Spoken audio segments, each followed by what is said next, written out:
दरभंगा शहर के विश्वविद्यालय थाना क्षेत्र अंतर्गत डेनवी रोड स्थित विवादित जमीन एवं मकान खरीद बिक्री मामले में शुक्रवार को न्यायालय के आदेश पर बड़ी कार्रवाई की गई है। जी हां, पुलिस और जिला प्रशासन की संयुक्त टीम ने मौके पर पहुंचकर संबंधित संपत्ति पर कुर्की जब्ती की कार्रवाई की।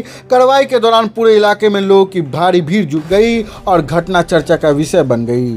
दरअसल मौके पर सदर अंचल की राजस्व अधिकारी बिनती चित्रा, विश्वविद्यालय थाना अध्यक्ष सुधीर कुमार समेत भारी संख्या में पुलिस बल मौजूद रहा। अधिकारियों की निगरानी में न्यायालय के आदेश पर अनुपालन कराया गया। मिली जानकारी के अनुसार डेनवी रोड स्थित लगभग 14 धुर जमीन और मकान को लेकर लंबे समय से विवाद चल रहा है। स्वर्गीय कृतिनाथ झा के दो पुत्र उदयनाथ झा एवं संदीप नाथ झा की संपत्ति से जुड़े हैं। मामले में कामेश्वर नगर निवासी सचिन वर्मा ने गंभीर आरोप लगाते हुए कहा है कि 21 अप्रैल 2023 को उन्होंने संदीप नाथ झा से 13 धुर जमीन एवं मकान खरीदने का सौदा किया था।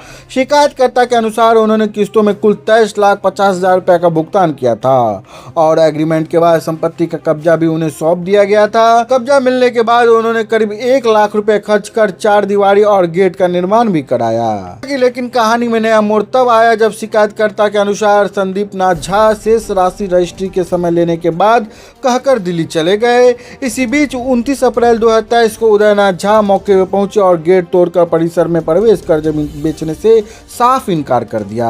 इतना ही नहीं, उन्होंने कथित तौर पर सचिन वर्मा से कहा कि अपनी रकम संदीप नाथ झा से वापस ले।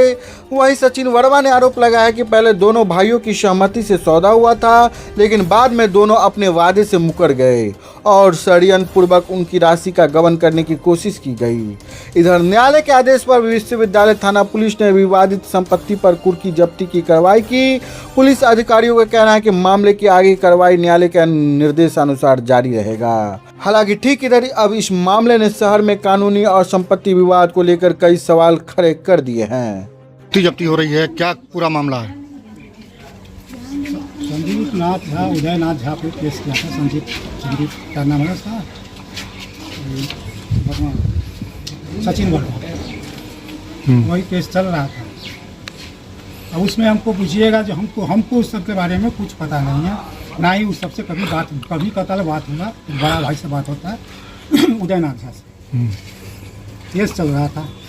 केस क्या चीज़ का चल रहा था? जमीन का। क्या जमीन का केस चल रहा था? किससे चल रहा था? बैंक से लोन था कि किससे लोन था? संदीप नाथ झा कैश लेके गया था, पैसा लेकर के गया था जमीन के नाम पे किससे? से। अच्छा, सचिन वर्मा से एग्रीमेंट करा के गया था। सचिन वर्मा आया यहाँ पर कब्जा करने की। उस समय मेरी ना चाची थी ना मेरा भाई था उदयनाथ झा। वो उसी दिन आया दिल्ली से उसको कब्जा नहीं करने की। इसके बाद सचिन वर्मा ने उदयनाथ झा, संदीप नाथ झा के ऊपर केस किया। उस दिन से ये केस चल रहा है। तो क्या हुआ?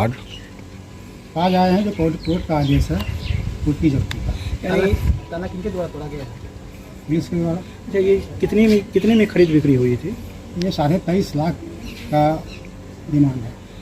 ये सुनने में आया कि बड़े भाई को इसकी जानकारी नहीं थी। बड़े भाई को जानकारी नहीं थी क्या?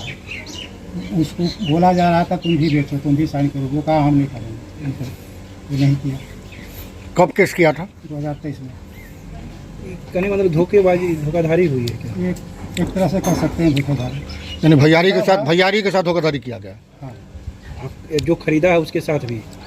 जो खरीदने वाला कैसे खरीदने वाला तो जानबूझ के लिया। अच्छा, जब जमीन बंटवारा नहीं है आप किस चीज़ पर ले रहे हैं? जब संदीप नाथ झा का जमीन नहीं है तो संदीप नाथ के साथ आप जमीन कैसे खरीद? खरीदा कौन है?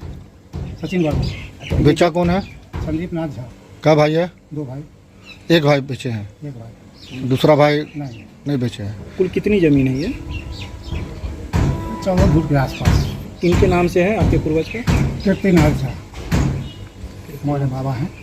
अच्छा, कहाँ पर का मामला है ये? ये हो गया जनवरी। कौन थाना का पुलिस आई है?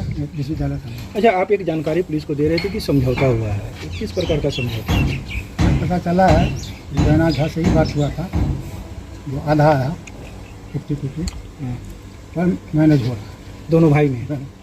दोनों भाई तो चला गया लेकर के, उसके बाद उसका कोई अता पता नहीं है। ठीक है। क्या वो कभी यहाँ सचिन वर्मा के साथ मैनेज हो रहा है। अपना परिचय दे दीजिए। मेरा नाम प्रभानाथ झा, उदयनाथ झा का चचेरा भाई। ठीक। मामला यही है कि ये जिनका कुर्की जब्ती कर रहे हैं ये दो व्यक्ति हैं, दो भाई हैं। इन्होंने कोई वर्मा जी को दिया था, एग्रीमेंट किया था। एफआईआर के हिसाब से 23,50,000 रुपया इनसे लिया गया है। एग्रीमेंट के नाम पर ले लिया गया कि ज़मीन ये 13 धूर की उनके नाम करेंगे, लेकिन उन्होंने किया नहीं। बोला कि मेरे माता जी के नाम पे है, तो वही केस लगाया गया है कि बिना पैसा ले करके ज़मीन का एग्रीमेंट होने के बाद भी इन्होंने केवाला नहीं किया और तब से इनको खोजा जा रहा है। ये ना कोर्ट के भी समन पे नहीं आए और ये आसपास से पता चला गया है कि ये गाजियाबाद या दिल्ली के आसपास फरार हो गए। किस थाना क्षेत्र का ये मामला है? ये तो यूनिवर्सिटी थाना क्षेत्र का ही मामला है। अपना परिचय। मैडम, जो पैसे का लेन देन है, क्या ये सारे कागजात पर हैं? हाँ, इसका तो कुछ चेक भी है। बोला कुछ चेक्स के माध्यम से हुआ है, कुछ कैश हुआ है। ये धोखेबाजी हुआ, धोखेधारी हाँ, तो धोखेबाजी का ही केस है। उसी के वजह से अब 2023 से संज्ञान में आया कि मामला चल रहा है, लेकिन इन लोगों ने अभी तक कोई रिस्पांस नहीं किया और अभी कोई है नहीं। पता चला इनकी माता जी को नोटिस आया था, तो बेचारी उनका भी देहांत हाल ही में हुआ है। तो किनके द्वारा ताला तोड़ा गया मैडम गेट का? तो हमारे ही देखने में तो ये पुलिसकर्मी के द्वारा तोड़ा गया है। कौन थाना अंतर्गत आता है? ये विश्वविद्यालय थाना। अपना परिचय दीजिए मैडम। राजस्व अधिकारी दरभंगा सदर विनीचित। Thank you. इस केस में क्या है मैम आज? मजिस्ट्रेट है, मेरे ही सुपरविजन में हो रहा है।